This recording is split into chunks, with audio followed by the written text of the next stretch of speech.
రుణమాఫీపై ఎన్నికల ముందు సీఎం రేవంత్ రెడ్డి ఇచ్చిన హామీ ఏమైందని బీఆర్ఎస్ వర్కింగ్ ప్రెసిడెంట్ కేటీఆర్ ప్రశ్నించారు. ఇచ్చిన అడ్డగోలు హామీలను నెరవేర్చే దారి లేకనే అప్పులు శ్వేతపత్రాల నాటకాలను ఆడుతున్నారని కేటీఆర్ మండిపడ్డారు. మహబూబాబాద్ పార్లమెంట్ సెగ్మెంట్ పరిధిలోని నేతలతో సన్నాహక సమావేశంలో కేటీఆర్ పాల్గొని కార్యకర్తలకు దిశానిర్దేశం చేశారు.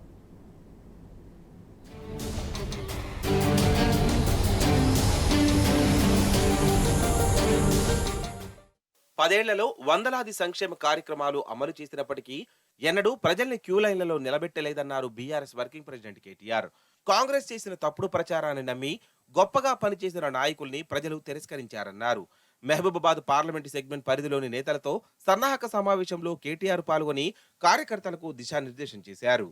రేషన్ కార్డులు ఇవ్వలేదని తప్పుడు ప్రచారం చేస్తున్నారని కేటీఆర్ మండిపడ్డారు. 9.5 తాము 6.5 లక్షలకు పైగా రేషన్ కార్డులను ఇచ్చామని తేల్చి చెప్పారు. దేశంలో అత్యధికంగా ప్రభుత్వ ఉద్యోగాలు ఇచ్చామని, గవర్నమెంట్ ఎంప్లాయీస్ కు అత్యధికంగా జీతాలు ఇచ్చామని చెప్పారు. ఇలాంటి అనేక అంశాలను ప్రజల్లోకి తీసుకెళ్లడంలో విఫలమయ్యామని నేతలతో అన్నారు. కాంగ్రెస్ అబద్ధాల ముందు అభివృద్ధి ఓడిపోయిందని, పనుల మీద కంటే ప్రచారం మీద ఫోకస్ చేసి ఉంటే తామే గెలిచే వాళ్ళమన్నారు.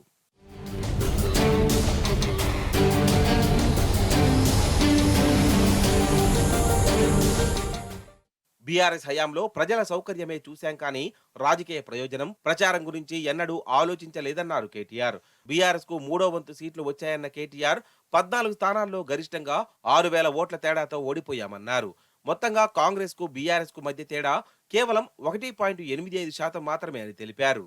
స్థానిక సంస్థల నుంచి అసెంబ్లీ దాకా బీఆర్ఎస్ కు బలమైన నాయకత్వం ఉందని, అన్నిటికీ మించి కేసీఆర్ లాంటి గొప్ప నాయకుడు మనకున్నారని తేల్చి చెప్పారు. మహబూబాబాద్ పార్లమెంటు ఎన్నికలే బీఆర్ఎస్ గెలుపుకు సోపానం కావాలన్నారు కేటీఆర్.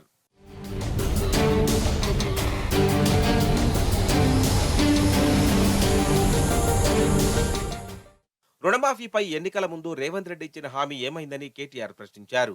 ఇచ్చిన అడ్డగోలు హామీలను నెరవేర్చే దారి లేకనే అప్పులు, శ్వేతపత్రాల నాటకాలు ఆడుతున్నారని ఎద్దేవా చేశారు. అందుకే వాస్తవాలు అందరికీ తెలియాలని శ్వేతపత్రం రూపొందించామని తేల్చి చెప్పారు. ఎవరూ నిరుత్సాహపడాల్సిన అవసరం లేదని, మన పార్టీకి బలమైన నాయకులు, అద్భుతమైన నాయకత్వం ఉందన్నారు.